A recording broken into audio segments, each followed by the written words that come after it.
വൈകാശീയം. രചന നിലാവിൻ്റെ കൂട്ടുകാരി. അവതരണം സാലിം കരുളായി. അമ്പുട്ടാ, തൻ്റെ വിളി കേട്ട് മാളുടെ നോട്ടം തന്നിലേക്കായി. മാ മാ ആ കയ്യിലുള്ള കണ്ണട പൊക്കി തനിക്ക് കാണിച്ചു തരികയാണ്. താൻ കൈ നീട്ടിയെങ്കിലും തൻ്റെ അടുത്തേക്ക് പോരാതെ ആളും മുത്തച്ഛൻ്റെ നെഞ്ചിലേക്ക് ചാഞ്ഞു കിടന്ന് തന്നെ നോക്കി കള്ളച്ചിരി ചിരിക്കുകയാണ്.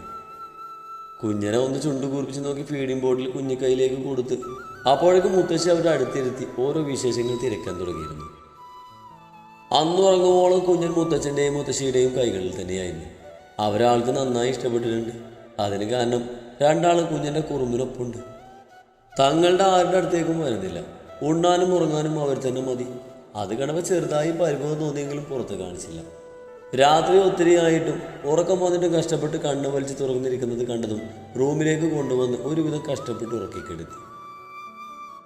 കാശി, അലക്കിയ തുണികൾ എടുക്കാൻ വേണ്ടി ടെറസിലേക്ക് കയറിയപ്പോഴാണ് ദക്ഷി വിളിക്കുന്നത്. കയ്യിലെ തുണികൾ അവിടെ തന്നെ വെച്ച് റൂമിലേക്ക് ചെല്ലുമ്പോൾ അവൻ എങ്ങോട്ടോ പോകാൻ റെഡിയായി നിൽക്കുകയായിരുന്നു. എന്താ? പെട്ടെന്ന് റെഡിയായി വാ. കണ്ണാടിയിൽ നോക്കി ചീർപ്പ് കൊണ്ട് മുടിയും താടിയൊക്കെ നേരെ ചീവിക്കൊണ്ട് അവൻ പറഞ്ഞു. എന്തിനാ? ഒരിടം വരെ പോവാനുണ്ട്, വേഗം വേണം. അവൻ വാച്ചിലേക്ക് നോക്കിക്കൊണ്ട് ധൃതി കൂട്ടി പറഞ്ഞതും ഒരു ടോപ്പും ലെഗിനും എടുത്ത് വേഗം പോയി റെഡിയായി വന്നു. കുഞ്ഞൻ ഉറങ്ങുന്നത് കൊണ്ട് ആളെ കൊണ്ടുപോയില്ല. ദക്ഷി തന്നെയാണ് കുഞ്ഞൻ അവിടെ നിന്നോട്ടെ എന്ന് പറഞ്ഞത്. കാറിലിരിക്കുമ്പോഴും എങ്ങോട്ടാണെന്ന് കുറേ ചോദിച്ചെങ്കിലും ചിരിക്കുകയല്ലാതെ അവനൊന്നും പറഞ്ഞില്ല.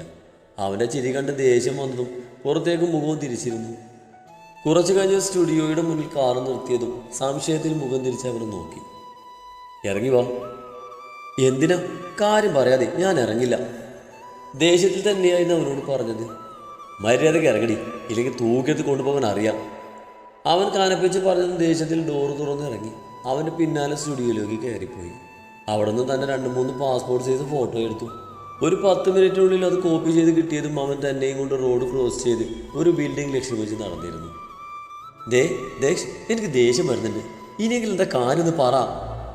ക്ഷമ കെട്ട് നടത്തി നിർത്തി അവനോട് ചോദിച്ചു. ഒരു ചെറിയ സർപ്രൈസ്, വഴിയറിയാം. ഇത്രയും നേരം ക്ഷമിച്ചില്ലേ? ഇനി ഒരു 5 മിനിറ്റ് കൂടി.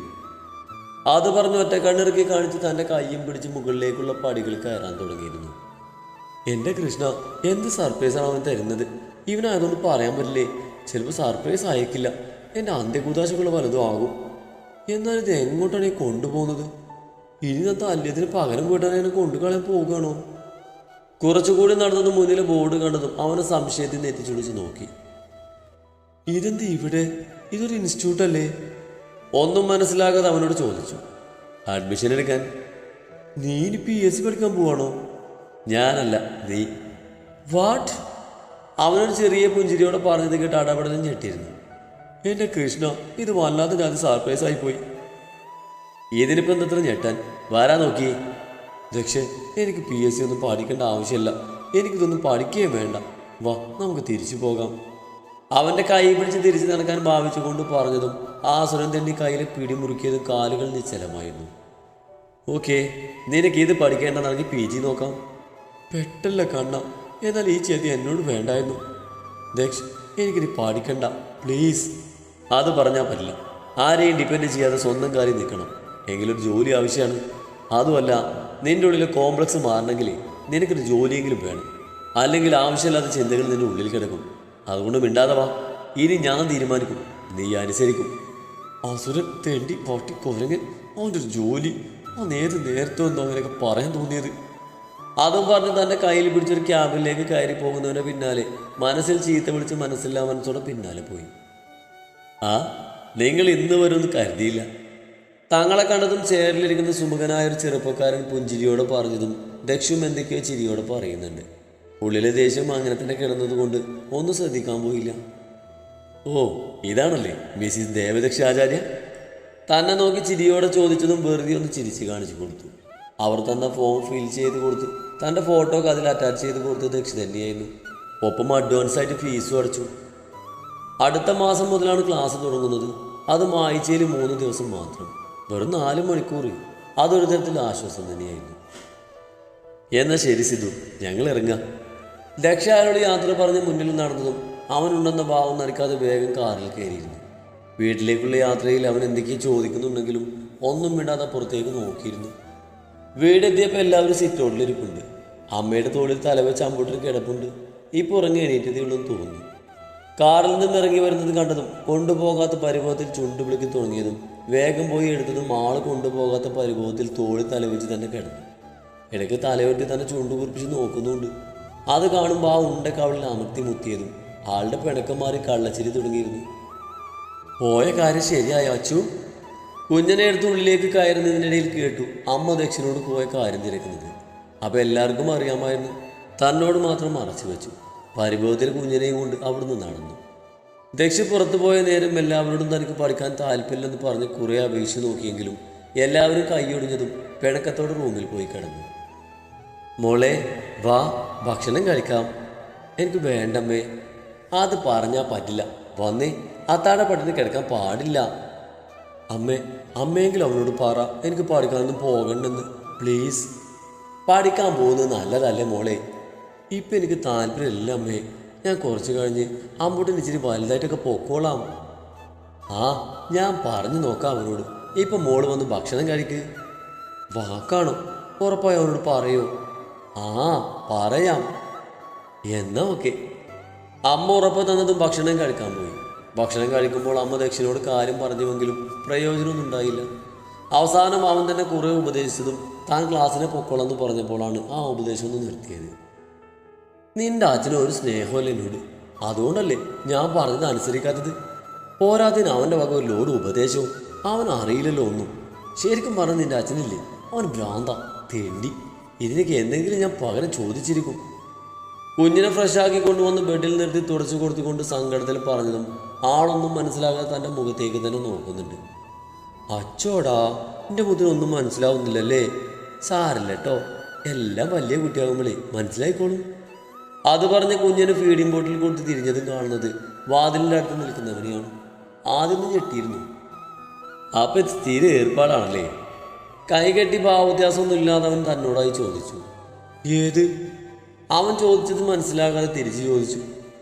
ഞാനില്ലാത്ത നേരം നോക്കി എൻ്റെ കുഞ്ഞിനെ എൻ്റെ ഇല്ലാത്ത ഓരോ കുറ്റങ്ങൾ പറഞ്ഞു കൊടുക്കുന്നത്. അതിനാര് പറഞ്ഞു ഇല്ലാത്ത കാര്യമാണെന്ന്? എല്ലാം ഉള്ളത് തന്നെയാണ്. നിനക്ക് ശരിക്കും ഭ്രാന്ത് തന്നെയാണ്. ഡേയ്, നീ പോടാ ഭ്രാന്ത. താൻ പറഞ്ഞത് കേട്ട് അവൻ കൂർപ്പിച്ച് നോക്കിക്കൊണ്ട് വിളിച്ചതും വേഗം കയ്യിൽ കിട്ടിയ ഡ്രസ്സും എടുത്ത് ബാത്റൂമിലേക്ക് ഓടിക്കയറി. കുറച്ച് ദിവസം നിന്നതിന് ശേഷം മുത്തശ്ശനും മുത്തശ്ശിയും തിരികെ പോയിരുന്നു. അവർ പോയതിൽ കുഞ്ഞിനായിരുന്നു ഏറ്റവും വലിയ സങ്കടം. പിന്നെ പതിയെ മറന്നു. എന്നാലും ഇടയ്ക്ക് അവർ യൂസ് ചെയ്യുന്ന റൂമിൽ പോയി നോക്കും. അവിടെ ആരില്ലെന്ന് കാണുമ്പോൾ മുഖം പാടും.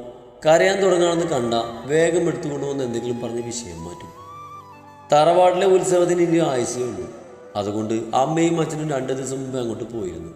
തന്നെയും കുഞ്ഞിനെയും കൂടെ കൊണ്ടുപോകാൻ നിന്നെങ്കിലും ദക്ഷ സമ്മതിക്കാത്തത് കൊണ്ട് പോയില്ല. തിരികെ തങ്ങളുടെ നാട്ടിലേക്ക് പോകാൻ കഴിഞ്ഞതിനുള്ള സന്തോഷത്തിലായിരുന്നു അച്ഛനും അമ്മയും. ഉത്സവത്തിന് 2 ദിവസം മുമ്പെങ്കിലും എത്തിയിരിക്കണമെന്ന് ദക്ഷിണോട് അച്ഛൻ നിർബന്ധം പിടിച്ചപ്പോൾ അവൻ സമ്മതം മൂല്യത്തിൻ്റെ ആശ്വാസത്തിലാണ്. കാശി, രാവിലെ തന്നെ ദക്ഷിണ വിളി കേട്ടതും സ്റ്റൗ ഓഫ് ചെയ്ത് മുകളിലേക്ക് പോയി. ഇന്ന് തറവാട്ടിലേക്ക് പോകുന്നത് കൊണ്ട് ദക്ഷിണ ജോലിക്ക് പോകേണ്ടതില്ല. റൂമിലേക്ക് ചെല്ലുമ്പോൾ കാണുന്നത് യൂണിഫോം ഇട്ട് റെഡിയായി കട്ടിലിൻ്റെ അടിയിലേക്ക് കുനിഞ്ഞു നോക്കി നിൽക്കുന്ന ദക്ഷിണയാണ്. അല്ല, നീ ലീവ് എടുത്തെന്ന് പറഞ്ഞിട്ട്? എനിക്ക് അത്യാവശ്യമായിട്ടൊന്ന് സ്റ്റേഷൻ വരെ പോകണം. അപ്പം ഒന്ന് പോകണ്ടേ? വൈകിട്ട് പോകാം. നീ അമ്മ വിളിക്കുമ്പോൾ പറഞ്ഞതേ. അല്ല, നീ എന്ത് നോക്കുന്നത്? കുഞ്ഞനെവിടെ? നിന്റെ അടുത്തല്ലായിരുന്നോ? കുഞ്ഞൻ റൂമിലെങ്ങും കാണാതെ വന്നത് ചുറ്റും നോക്കിക്കൊണ്ട് ചോദിച്ചു. ഇങ്ങോട്ട് നോക്ക്. അത് പറഞ്ഞവൻ തന്നെ കയ്യിൽ പിടിച്ച് വലിച്ച് തന്നെ അവൻ്റെ അടുത്തായി ഇരുത്തിയതും കട്ടിലിൻ്റെ അടിയിലേക്ക് നോക്കിയതും അറിയാതെ ചിരി പൊട്ടിപ്പോയിരുന്നു. കട്ടിലിൻ്റെ അടിയിൽ ഭിത്തിയോട് ചാരി പമ്മി ഇരിക്കുകയാണ് അമ്പൂട്ടൻ. ആളുടെ തലയിൽ ദക്ഷിൻ്റെ ക്യാപ്പുണ്ട്. ആ ഇരുത്തം കാണുന്നത് നല്ല ഭംഗിയുണ്ട്. ചിരിക്കാൻ നിൽക്കാതെ ആ ക്യാപ്പ് വാങ്ങി തരാൻ നോക്കടി, എനിക്ക് സമയം വൈകുന്നു. അവൻ കയ്യിൽ പിച്ചിക്കൊണ്ട് പറഞ്ഞതും അവനെ ഒന്ന് കൂർപ്പിച്ച് നോക്കി കൈ ഒഴിഞ്ഞ് വീണ്ടും കട്ടിലിൻ്റെ അടിയിലേക്ക് നോക്കി. എങ്ങനെ നോക്കിയാലും കുഞ്ഞിനെ പിടിക്കാൻ കിട്ടില്ല. ആള് കൃത്യ സെൻറ്ററിൽ തന്നെയാണ് ഇരിക്കുന്നത്. അമ്മയുടെ കുഞ്ഞാപ്പി അവിടെ എന്തെടുക്കുവാ? കല്യാണത്തിന്റെ വിളമ്പുന്നുണ്ട്. അത് ഉണ്ണാൻ പോയതാ. അല്ല പിന്നെ. നീ എന്തിനാ എന്നോട് ദേഷ്യപ്പെടുന്നത്? ഞാൻ കുഞ്ഞിനെ സോപ്പിട്ട് കൊണ്ടുവരാൻ നോക്കല്ലേ. പിന്നെ ഇത്ര നേരം ഞാൻ നോക്കിയിട്ട് വന്നിട്ടില്ല. പിന്നെയാ. എന്നാ പിന്നെ ഒരു കാര്യം ചെയ്യാം, ഞാൻ ഇവിടെ ഇരിക്കാം, നീ തന്നെ പുറത്തേക്ക് കൊണ്ടുപോവാ. പറ്റില്ലല്ലേ? എന്നാ മിണ്ടാതിരിക്ക്. എന്ത് വേണം എനിക്കറിയാം. അവനെ നോക്കി ചുണ്ടുകൂട്ടിക്കൊണ്ട് കുഞ്ഞിനെ വിളിച്ച് വണ്ടിയിൽ പോകാനാണെന്നും അവിടെ കടി ഉണ്ടെന്ന് അങ്ങനെയൊക്കെ പറഞ്ഞു നോക്കിയെങ്കിലും ആൾക്കൊരു കുരുക്കലൊന്നും കാണുന്നതും വളിച്ചൊരു ചിരിയോട് അവനെ നോക്കിയതും ഇത് തന്നെയല്ല താനും പറഞ്ഞെന്ന് ബാവോട് തന്നെ ഒന്ന് നോക്കി. അതെ, അത് പിന്നെ ഈ ക്യാപ്പ് വേണമെന്ന് നിർബന്ധമുണ്ടോ? ആ ഉണ്ട്. നിന്റെ പോലെ തന്നെയാ, നല്ല അനുസരണയാ കൊച്ചിനും. ഷോ, ഇനി എന്തു ചെയ്യും? നീ ഇതിനുള്ളിലേക്ക് പോയി കുഞ്ഞിനെ എടുത്തിട്ട് വാ. ഞാനോ? എന്നെ കൊണ്ട് പോല്ല, നീ പോ. നീ പോകുന്നതാ നല്ലത്. അവൻ പറഞ്ഞതും പതിയാൻ്റെ ഉള്ളിലേക്കൊന്ന് കൊണ്ടുപോയി. എൻ്റെ കുറുമ്പാ, നിനക്ക് ഇരിക്കാൻ വേറൊരു സ്ഥലവും കിട്ടിയില്ലേ? ഒരുവിധം നുഴഞ്ഞ് കുഞ്ഞിൻ്റെ അടുത്തെത്തിയതും ഒന്ന് ശ്വാസം നീട്ടി വലിച്ചു വിട്ടു. ചിരിച്ച് മയക്കണ്ട, നല്ല അടി കിട്ടിയാ വേണ്ടത്. കുഞ്ഞൻ ചിരിച്ച് മയക്കാൻ നോക്കുന്നത് കണ്ട് അത് പറഞ്ഞ് പതിയെ തന്നെ കയ്യിലേക്ക് ചായച്ച് കിടത്തി എങ്ങനെയൊക്കെയോ ഇഴഞ്ഞിഴഞ്ഞ് പുറത്തേക്ക് എത്തി ക്യാപ്പെടുത്ത് ദക്ഷിണ കൊടുത്തു. താങ്ക്സ്. കുഞ്ഞനെ ഒന്ന് കൂർപ്പിച്ച് നോക്കി തന്നെ കയ്യിൽ നിന്ന് ക്യാപ്പ് വാങ്ങിയവൻ താഴേക്ക് പോയതും മുടിയിൽ പറ്റിയിരിക്കുന്നതൊക്കെ എടുത്തു കളഞ്ഞ് ആ ബോർഡിനെടുത്ത് താഴേക്ക് പോയി. വൈകിട്ട് ദക്ഷ വന്നതും വേഗം റെഡിയായി ഇറങ്ങിയിരുന്നു. തറവാട്ടിലേക്ക് 1 മണിക്കൂർ യാത്രയുണ്ട്. യാത്രയിലുടനീളം തന്നെ അരട്ടിയിരുന്നത് മീത്രിയായിരുന്നു. അവളിനി അവനുണ്ടാകുമോ എന്ന ചെറിയൊരു ഭയം ഇല്ലാതില്ല.